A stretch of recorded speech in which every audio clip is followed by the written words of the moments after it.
सुप्रभात। आज हम पाठ पढ़ेंगे कक्षा 7 की पाठ्य पुस्तक में संकलित पाठ संघर्ष के कारण मैं तुनक मिजाज हो गया धनराज पिल्लई। ये एक साक्षात्कार है। ये पाठ साक्षात्कार विधा में रचित है। धनराज पिल्लई हॉकी के प्रसिद्ध खिलाड़ी हैं। जब उनकी आयु 35 वर्ष की थी तब उनका साक्षात्कार विनीता पांडे ने लिया था। साक्षात्कार का संक्षिप्त रूप इस प्रकार है।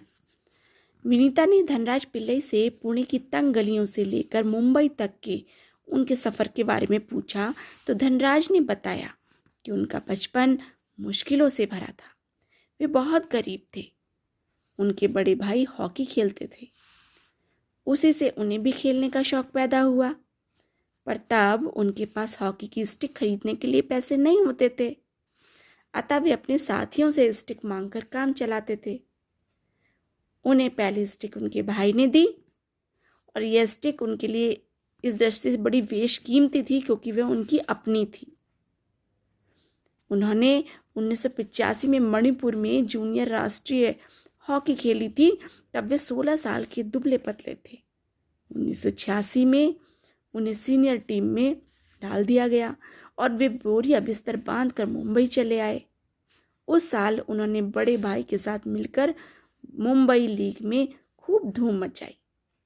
एक साल बाद ही ओलिविन एशिया कप में कैंप के लिए उनका चुनाव हो गया। तब से अब तक पीछे मुड़कर नहीं देखा। फिर विनीता ने उनके विद्यार्थी जीवन के बारे में पूछा। धनराज ने बताया कि वे पढ़ने में एकदम फिसड्डी थे। मुश्किल से 10वीं तक पहुंचे। हॉकी की बदौलत ही उन्हें सब कुछ मिला। जब विनीता ने उनकी तुनक मिजाजी के बारे में पूछा तो धनराज ने उत्तर दिया कि वो बचपन से ही अपने आप को असुरक्षित महसूस करने वाले इंसान रहे हैं।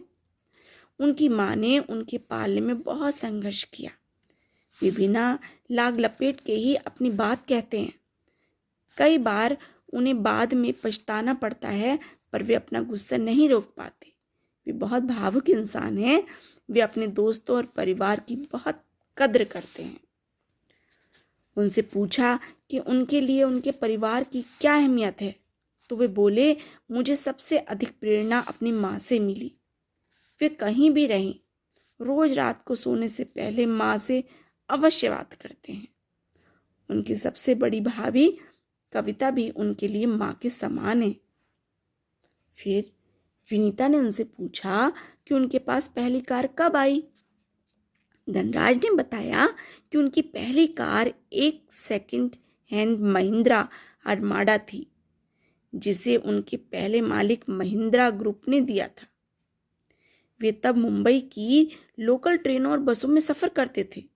जब एक अखबार ने उनकी तस्वीर छाप दी तब उन्होंने लोकल ट्रेनों में सफ़र करने से बचने की बात सोची। धीरे धीरे पैसे जमा किए, बहन की शादी की। अब उनके पास एक फोर्ड आइकॉन है जिसे उन्होंने खरीदा था। उसके लिए 5 लाख रुपए लोन लिया, जिसकी किस्तें वे आज भी चुका रहे हैं। 1964 में उन्होंने पुणे के भाऊ पाटिल रोड पर 2 बेडरूम का छोटा सा फ्लैट खरीदा। 1999 में महाराष्ट्र सरकार ने उन्हें पवई में एक फ्लैट दिया। धनराज स्वयं मानते हैं कि वे काले और बदसूरत हैं, पर अब लोग उन्हें खेलते हुए देखना पसंद करते हैं। वे अपने देश के लिए खेलना पसंद करते हैं। लोग उन्हें घमंडी समझते हैं, जबकि ऐसा नहीं है। सेलिब्रिटीज़ के साथ एक मंच पर बैठना अच्छा लगता है। राष्ट्रपति से मिलते समय अपने खास होने का अनुभव हुआ। अनेक अभिनेताओं जैकी श्रॉफ, नाना पाटेकर, प्रेम चोपड़ा, अभिनेत्री रेखा भी उनके प्रशंसकों में हैं। जैकी श्रॉफ ने उनका परिचय जूही चावला से कराया और उसकी तारीफ की।